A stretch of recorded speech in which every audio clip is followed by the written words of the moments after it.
ಬುದ್ಧಿವಂತ ಕಾಗೆ ಮತ್ತು ಬಂಗಾರದ ಬೀಜ.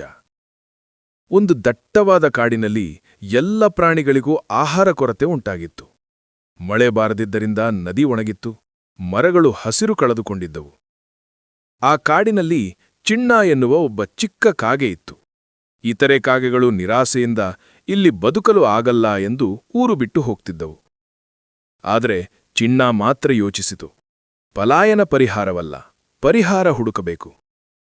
ಒಂದು ದಿನ ಚಿಣ್ಣ ಹಾರುತ್ತಾ ಹಾರುತ್ತಾ ಬೆಟ್ಟದ ಮೇಲೆ ಒಬ್ಬ ವೃದ್ಧ ಆಮೆಯನ್ನು ಕಂಡಿತು.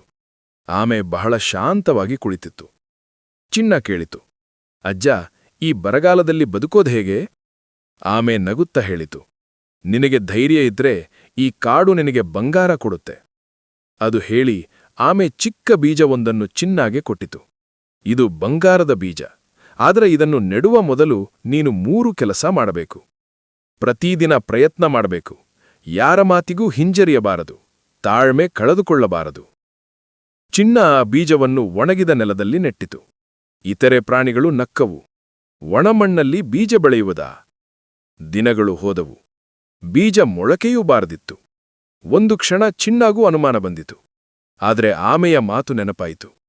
ಅದು ಪ್ರತಿದಿನ ದೂರದೂರಿಗೆ ಹಾರಿ ನೀರು ತಂದು ಆ ಮಣ್ಣಿಗೆ ಸುರಿಸುತ್ತಲೇ ಇತ್ತು.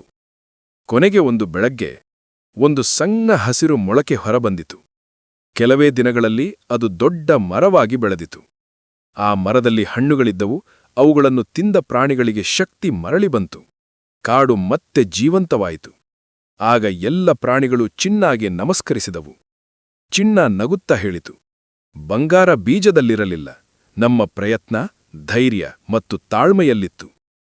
ನೀತಿ: ಪರಿಸ್ಥಿತಿ ಎಷ್ಟು ಕಠಿಣವಾಗಿದ್ದರೂ ನಂಬಿಕೆ ಪ್ಲಸ್ ನಿರಂತರ ಪ್ರಯತ್ನ ಯಶಸ್ಸು.